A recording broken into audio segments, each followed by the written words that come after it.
Welcome back to the channel. This is a book review. It's a book titled Negroes in Negroland, the Negroes in America, and Negroes generally. Also, several races of white men considered as the involuntary and predestined supplanters of the black races.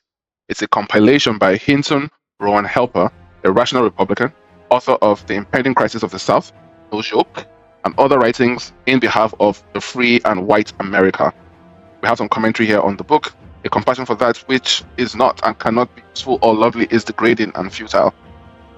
Among the Negroes, no science has been developed, and few questions are ever discussed, except those which have an intimate connection with the wants of the stomach. I knew this was going to be a good book.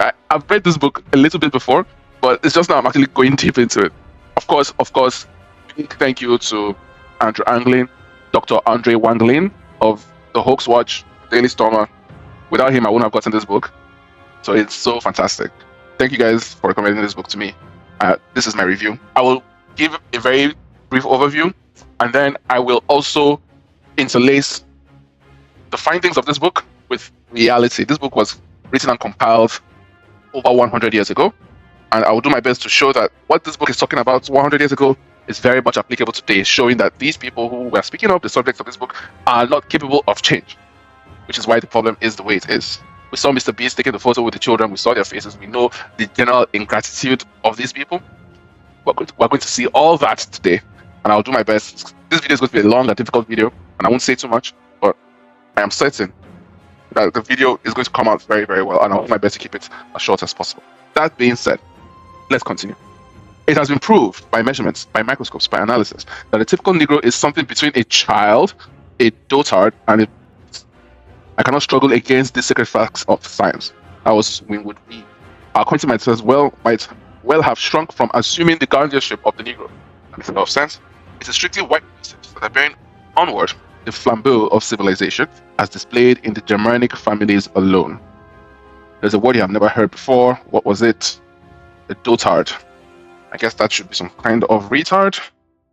Let's see what it means. It means an offensive term for someone who's unable to think clearly, especially when their inability is attributed to the person's age. Wow. Interesting. So, we have the information there. This is 1858. This book was published. Wow. In the year 1868, actually. Dedication to Judge Merriman, formerly of Asheville, now of Raleigh, who, as a good man, as an able lawyer, as an eminent civil patriot, as a wise and national statesman, will, it is hoped, at no distant day, a fitly rewarded servant of North Carolina in the Senate of the United States, this volume is most respectfully dedicated. Fantastic. So I'll go over the contents, just the chapters, and I will take excerpts from each chapter. The ones that stick out to me we'll go over together, and I'll show you exactly how each of them is able to relate to one another and in the real world today in 2025 when this video is being recorded. Chapter 1, Cannibalism in Negroland. Yes, remember Congo? Many such issues of cannibalism that happens. Human butcheries, human sacrifices in Negroland. That's chapter 2. Very related to chapter 1. Chapter 3, human skulls are sacred relics and ornaments in Negroland. Same thing, that still goes on today. Many parts of Tanzania, South Africa, Nigeria, many African countries still do this. We're talking about over almost 200 years then. Chapter 5, slavery. Or chapter 4, bloodthirstiness and barbarity of Negroes in Negroland. Yes. Chapter 5, slavery and slave trade in Negroland. Yes. Chapter 6, heathenish superstition and witchcraft in Negroland.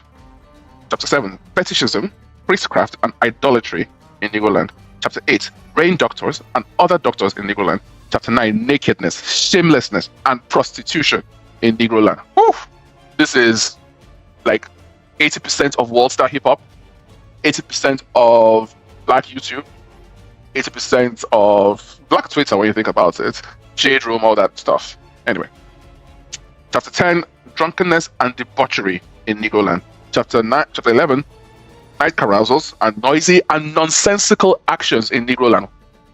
This must be familiar. In chapter 12, inhospitality to strangers, begging, extortion, rob in Negroland. And by the way, begging, extortion, and robbery are all connected. Did you guys know that? If you watch my show very closely, and of course if you watch Colin Flighty's show, you will know that begging, extortion, and robbery are all part of the same thing. It's all the same. It's the same act, but with different tools. It's like you're hammering a nail, but sometimes you may use a shoe, sometimes you may use a hammer, sometimes you may use some other blunt object. Sometimes you may even use your hand if you're angry enough. The point is that the activity is the same. It's all a bid to extract money from you. So a beggar can turn very quickly into a robber. That means that there is no actual distinction between a beggar and a robber. Chapter 13, wrangling, lawlessness, penury, and misery in Negroland. Does that not sound familiar? Why does, for example, Mr. Beast have to go back again to Africa to build wells and get water for the African children? Are you telling me that in 2025, African people cannot dig wells on their own? Mr. Beast needs to come, and then you see the black people in the back, frowning, angry, ungrateful. For God's sake, when I was very young, what was her name? Angelina Jolie do a lot of UN work to go to Africa and build the wells and feed the starving African malaria babies. Sting, any of the celebrities did these missions to Africa.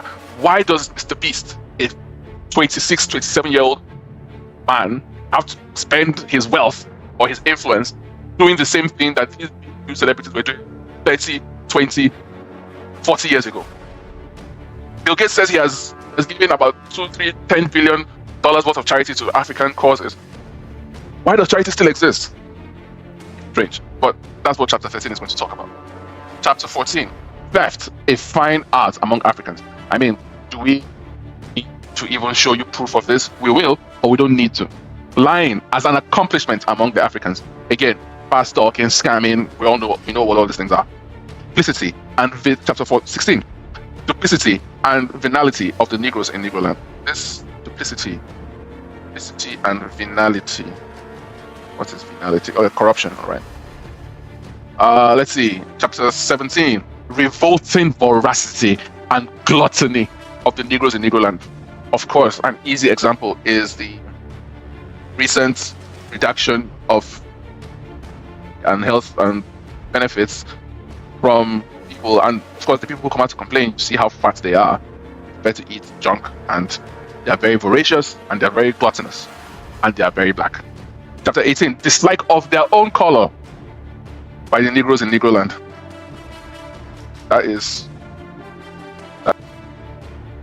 Chapter 19, courtship, marriage, and concubinage in Negroland. Chapter 20, mumbo jumbo in Negroland. I'll have to look at this chapter very closely. Mumbo jumbo. Chapter 21, funeral and burial rites in Negroland. Yes. When certain chiefs die, you have to kill about 7 other people to escort him to the afterlife. That happens till today, and we will show you all these things. Chapter 22, indolence and improvidence of the Negroes. Whew. I mean, this book is like a prophecy. It's almost like a Bible. Indolence and improvidence. Oh, that is so fantastic. Timidity and cowardice of the Negroes. Chapter 24, African anecdotes. Chapter 25, utter failure and inutility of all missionary enterprises in Negroland. That's crazy. Chapter 26, miscellaneous peculiarities, manners, habits, and customs of the Negroes in Negroland. Chapter 27, huts, hovels, and holes, but no houses in Negroland. Chapter 28, gradual decrease and probable extinction of the Negro race. That's a little bit dicey. 29, natural repulsive, irreconcilable points of difference, physical, mental, and moral between the whites and the blacks. Very important. American Writers on the Negro, chapter 30. Chapter 31, mulattoes, the offspring of crimes against nature. That's crazy. Chapter 32, albinos, white Negroes, and other creatures of preternatural whiteness. Oof! It's crazy that books from 20 years ago, 200 years ago, have so many nice words that you don't see. Preternatural is crazy. Right. Chapter 33, increasing preeminence and predominance of the white races. Then you have 2 appendices. Okay, so that said, thank you very much. I hope you've enjoyed this video.